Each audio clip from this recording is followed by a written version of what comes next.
Bienvenue à Dijon. Aujourd'hui, je suis dans le vieux centre de Dijon et je viens de passer 2 jours, presque 3 jours, dans cette capitale assez incroyable de la Bourgogne. Dijon, c'est aujourd'hui un pôle incroyable pour le vin. Les vins qui sont peut-être parmi ou peut-être les plus désirés et souhaités du monde entier. Et je souhaitais vous partager les dégustations que j'ai eu l'occasion d'expérimenter. Je dirais même d'avoir énormément de plaisir, parce que là, c'est vraiment du plaisir à l'état pur, grâce au Nez de Saint-Pierre, avec quelques petites contributions de ma part qui n'ont rien à voir avec les vins de Bourgogne. Et donc, ça a été sur 2 soirées. Une première soirée où nous avons commencé par un apéritif. Et là, en l'occurrence, cet apéritif avait lieu ici même. Et j'avais proposé de déguster cette cuvée de Vouette et Sorbet. Voilà, je reviendrai un peu plus tard là-dessus parce que je la dégusterai en fin de vidéo. Et ensuite, nous sommes allés dîner dans un restaurant qui s'appelle Origine à Dijon, qui est un restaurant étoilé Michelin. Et mon hôte a lui-même choisi les vins. Le repas était absolument extraordinaire. Et mon hôte a choisi les vins, 2 vins blancs, parce que nous avons tout fait autour des fruits de mer. Et le lendemain soir, nous sommes allés chez lui. Et là, j'ai effectivement dégusté une longue liste de vins que je vais vous commenter assez rapidement. Parce que effectivement, si je rentre dans le détail de chaque vin, je peux y passer un certain temps. Alors, je reviendrai sur le Vouette et Sorbet. Je souhaitais d'abord parler du restaurant Origine, où nous avons dégusté 2 cuvées. Une première cuvée qui est un Chablis premier cru de Bessin. Voilà un producteur dont j'ai beaucoup entendu parler, que j'avais jamais goûté, mon hôte non plus, du Nez de Saint-Pierre, et là, donc Martial, et effectivement, ce fut une superbe découverte, parce que ce Chablis était superbe, c'est-à-dire, il avait à la fois les qualités d'un Chablis, c'est-à-dire, vous savez, cette rectitude, voilà.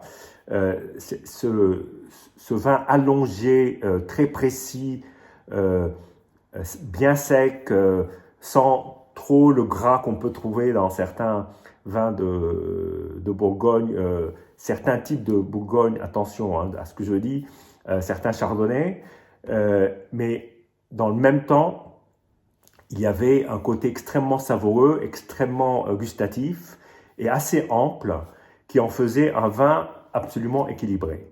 Et ensuite, le sort s'est dévolu sur un chevalier Montrachet du domaine Le Fleuve. Alors, le domaine Le Fleuve, c'est probablement un des plus grands domaines en vin blanc, connu pour son Montrachet et évidemment les bâtards, les chevaliers, mais aussi ses Puligny, dont le Clairvoyant, qui est un de leurs premiers crus, qui équivaut très souvent à un grand cru. Et là, le chevalier Montrachet était un 2001.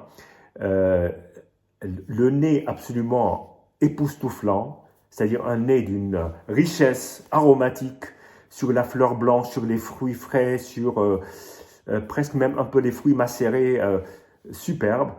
En bouche, l'attaque absolument puissante, très déliée mais puissante. Et ensuite en bouche, alors avec la durée, il était un peu évanescent. Ça, c'était en début de repas. Et à la fin du repas, c'était un vin absolument magnifique. Donc, ça a accompagné un repas de fruits de mer où se mêlaient les noix de Saint-Jacques, la langouste, la lotte. En tout cas, nous nous sommes régalés dans les associations entre le repas et les 2 vins blancs.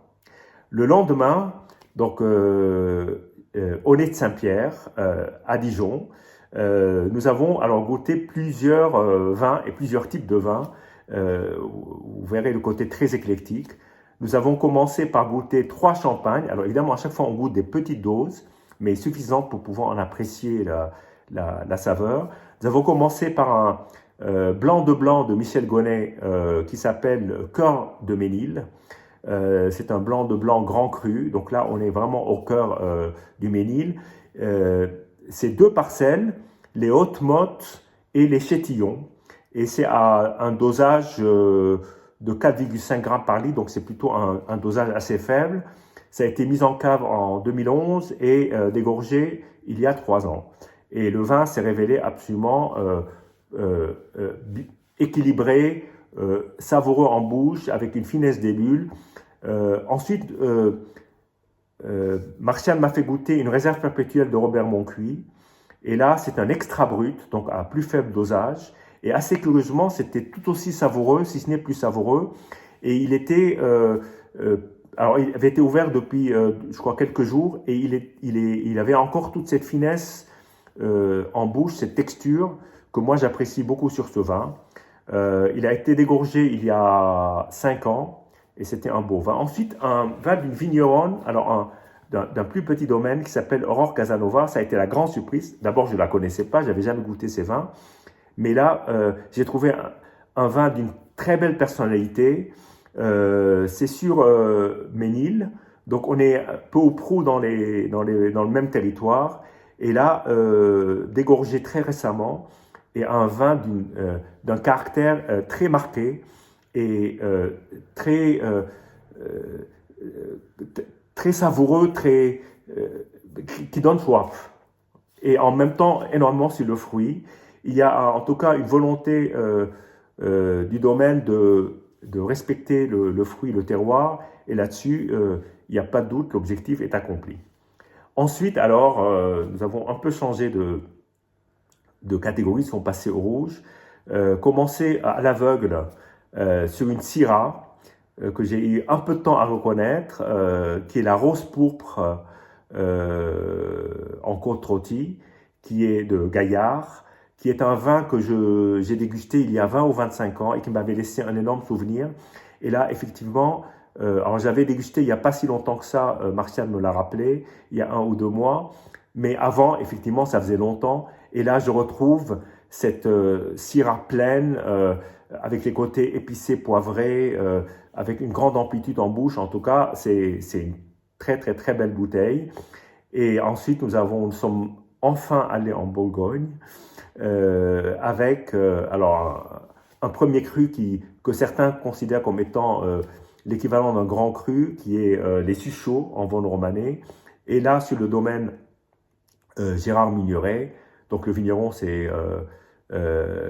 donc le vigneron a sorti en 2008 sur une année qui est réputée plutôt, je ne vais pas dire difficile, mais c'est pas une des grandes années. Et il a sorti, donc Pascal Migneret a sorti un 2008 en Suchot que j'ai trouvé, alors à l'aveugle déjà, moi je l'ai goûté, j'ai dit mais quelle bombe de fruits, quel vin, quelle texture, quel toucher, quelle amplitude, quel soyeux, et puis là vraiment on est dans le cœur de la Bourgogne, à la fois la couleur légèrement évoluée, pas trop, en tout cas il fait son âge, mais en bouche il fait beaucoup plus jeune, et c'est un vin avec un immense avenir devant lui. Ensuite, Martial a voulu me tester sur un vin qui était ouvert depuis 3 mois. Alors, vous allez dire, c'est un crime. Alors, en l'occurrence, c'était un Bourgogne aligoté sous Châtelet du domaine d'Auvenay. Là, on est dans l'échelle des valeurs et des convoitises. On est très haut dans l'échelle, parce que d'abord, dès qu'il y a domaine d'Auvenay, et puis ce Bourgogne aligoté sous Châtelet est devenu une énorme star des ventes. Et là, c'était en 2014, et j'étais assez surpris, d'abord de trouver un vin que je connaissais pas, au point de vue, enfin, je retrouvais pas ce que j'avais dégusté en aligoté de chez La Loubise-le-Roi. Donc là, on est vraiment, c'est le deuxième domaine qui est en Côte-de-Beaune de La Loubise-le-Roi. Donc il y a domaine Leroy et domaine d'Auvenay. Ce sont ces vignes propres sur le domaine d'Auvenay. Il n'y a pas d'activité de négoce. Et le Bourgogne aligoté Châtelet est considéré comme étant un des plus grands Bourgogne aligoté qui existent. j'ai été très surpris de voir que sur un millésime, sur un 2014 ouvert il y a 3 mois, le vin se tenait encore. Alors vous dire que j'ai été totalement charmé par le vin, je ne pourrais pas le dire de cette façon-là. J'ai trouvé quand même ce vin assez surprenant, assez intriguant, avec quelques arômes, pas d'oxydation, assez étonnamment, hein, mais des arômes de fruits secs et en même temps une matière assez dense. Donc c'était un beau vin.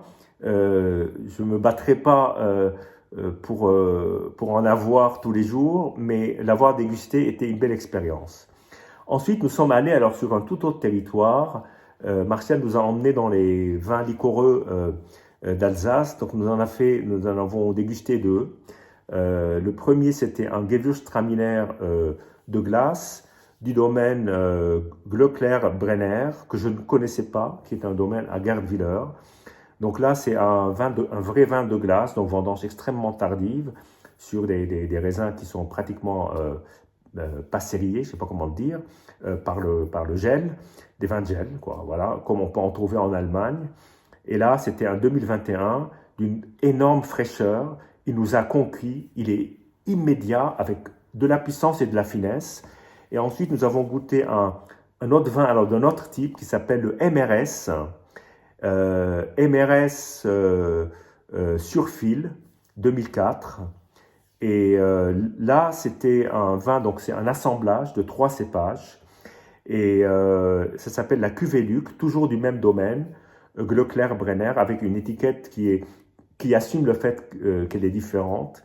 Et là, c'était un très beau vin, très différent du vin de glace, peut-être moins de concentration, mais plus d'aromatique. Et ensuite, moi j'ai eu un coup de cœur, je le dis, parce que c'était servi un peu comme ça, sans trop de présentation, mais un Porto 2010 en vintage de Grams, qui est une des plus grandes maisons que j'avais eu le loisir de visiter à Gaia, près de Porto.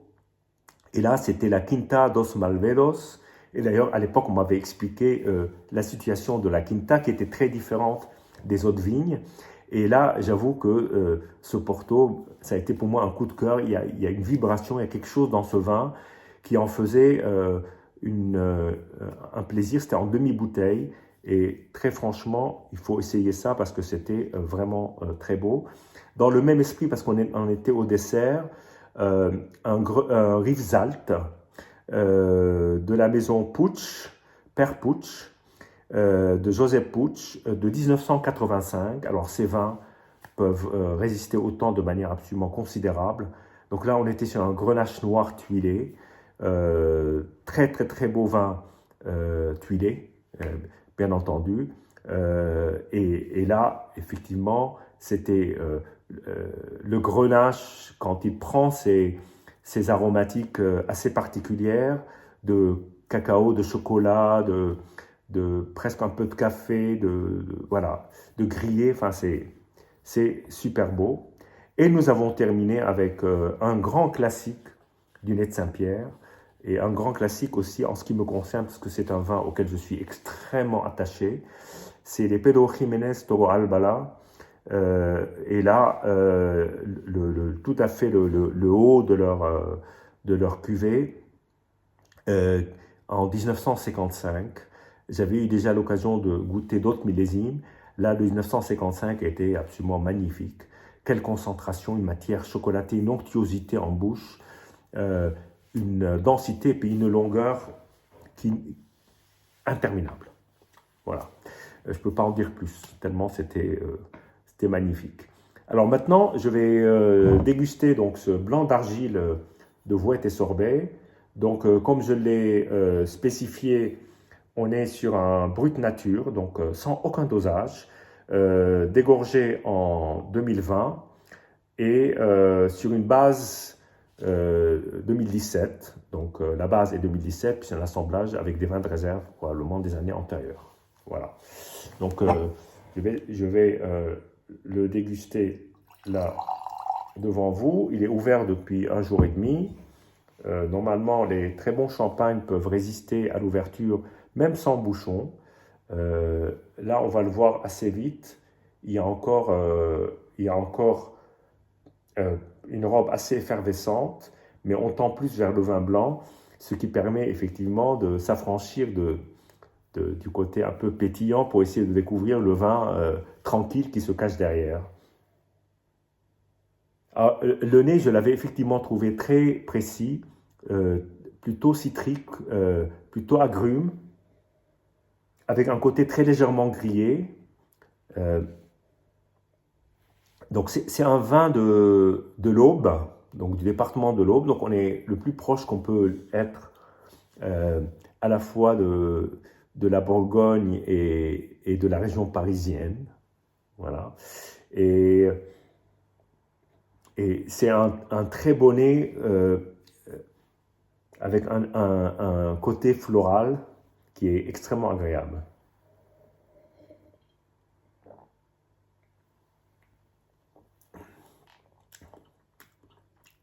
Alors en bouche, il y a beaucoup de densité, d'abord. Il y a à la fois euh, euh, un versant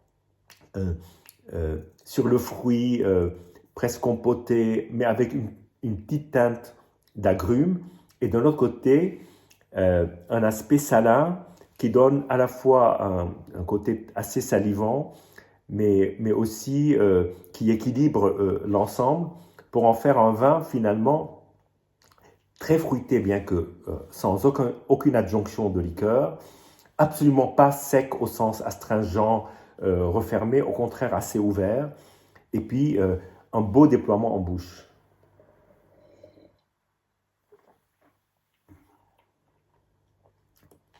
Il y a aussi des petites notes de, de floral, même une petite note de grillé, peut-être même caramel, je ne saurais pas vraiment le définir, en tout là, qui, voilà. Et puis ensuite, une belle fin qui est absolument merveilleuse. Voilà. Alors, Vouette et Sorbet, j'en ai déjà dégusté, mais là, alors toujours les cuvées m'ont beaucoup plu. Celle-ci particulièrement, blanc d'argile. Voilà, je vous invite pour les fêtes en particulier, à ouvrir une bouteille de Vouette et Sorbet si vous avez l'occasion d'en trouver. Ce qui n'est pas très difficile, mais bon, c'est quand même un vigneron, c'est pas une grande exploitation comme on peut trouver dans les grandes marques de champagne, mais c'est toujours des vins d'une grande qualité. Vous pouvez d'ailleurs essayer d'autres cuvées. Mais en tout cas, voilà, 2 jours au cœur de la Bourgogne.